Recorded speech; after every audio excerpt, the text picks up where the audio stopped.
Welcome to This Explainer. Today, we're going to decode something that is honestly one of the mind's most frightening, yet incredibly common little traps. We're going to completely break down the phenomenon of intrusive thoughts.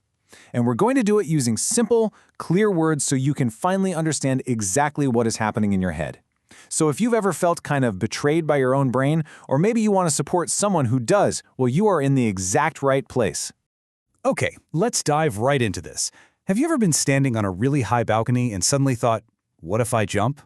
Or maybe you leave the house and you're just instantly paralyzed by the thought, wait, did I lock the door?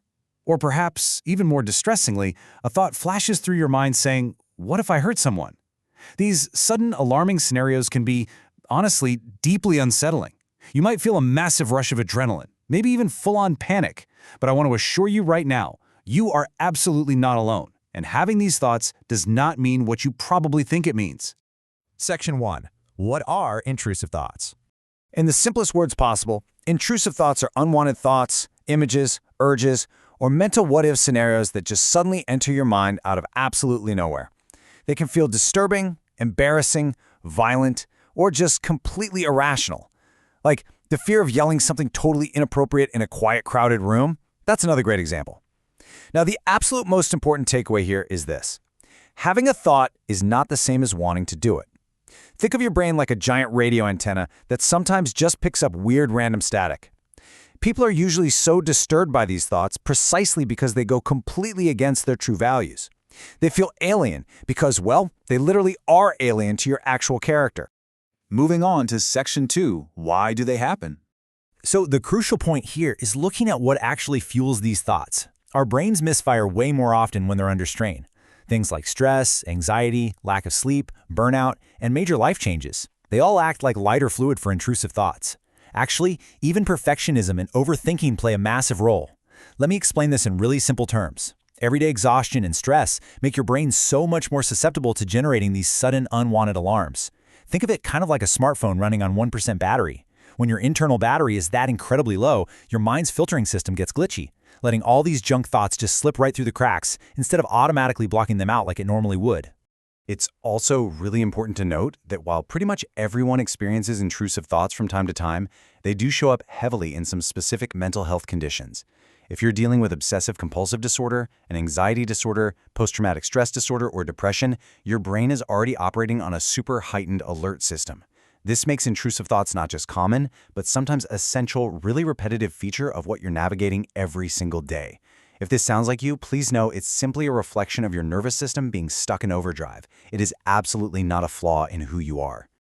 All right, Section 3, the mistake we all make.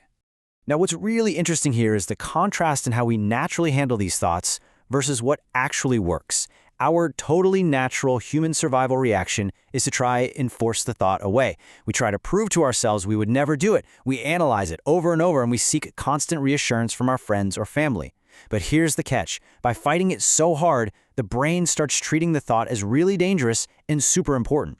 You're accidentally building a massive wall around it and telling your brain, wow, this thought is a huge threat, which just locks it in and makes it so much stronger. Your brain thinks it's keeping you safe by constantly reminding you of the exact thing you are fighting. And this perfectly illustrates the science of thought suppression. Think of the universally famous pink elephant rule. The more you desperately tell yourself, do not think about a pink elephant, what happens? Boom, a pink elephant appears right in your mind's eye. Trying to suppress thoughts makes them rebound way harder. It's just a funny quirk of the human mind. If you fight the thought, you're literally giving it the exact energy it needs to stick around. You are basically keeping the alarm ringing by hitting the snooze button. Section 4. Healthier ways to cope. So the very first step is to just label the thought. Instead of falling into that incredibly anxious trap of asking, why am I thinking this? What does this mean about me as a person? You just simply tell yourself, oh, this is an intrusive thought. Let's explain this in very simple words. By slapping a label on it, you put it in a neat little container. You totally take away its mystery. That tiny mental shift creates some really necessary distance, separating you from the random static your brain is generating, and shift you from a panicked participant to a much calmer observer. Next, we bring it back to the physical body. Grounding yourself physically helps short-circuit that whole anxiety loop. You can do this by taking slow, deliberate breaths, going for a brisk walk, or even just holding something super cold like an ice cube. Another fantastic trick is just looking around and naming 5 things you can currently see. These highly actionable physical steps basically force your brain to pull energy away from the panic center of your mind and anchor it directly into your physical senses right in the present moment. It physically interrupts that terrifying mental spiral. We also have to look at our lifestyle fundamentals. As we learned earlier, if exhaustion is fueling these thoughts, we absolutely must reduce our stress overload to recharge that internal battery. The basics help way more than people expect. Getting consistent sleep, eating properly, maybe reducing your caffeine intake if your anxiety is already running super high. And yes, taking actual breaks from doom scrolling on social media. All of these can drastically reduce the frequency of intrusive thinking. Mastering these simple basics literally starves those unwanted thoughts of the stress they need to thrive. Finally, we really have to practice acceptance instead of always chasing certainty. You might just say to yourself, okay, maybe this thought appeared, but I don't need to solve it. Think of these thoughts exactly like pop-up ads on a computer. You definitely don't need to click them to figure out why they appeared. Just let them close on their own.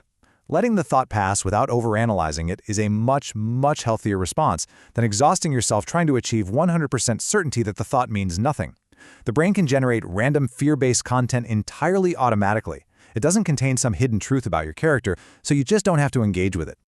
Let's move to Section 5 and see how this builds. When to seek help.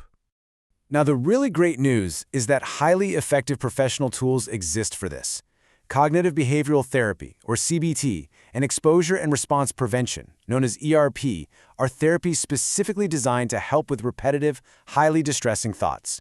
In really simple terms, these therapies act like physical therapy, but for your mind. They train your brain to just sit with the discomfort of the thought without doing all the exhausting mental gymnastics to fix it. Over time, your brain actually learns that the thought isn't a real threat, and that alarm bell just stops ringing. They are fantastic tools if these thoughts are starting to interfere with your daily life. So, when exactly should you reach out to a professional? Well, there are a few clear red flags to watch for.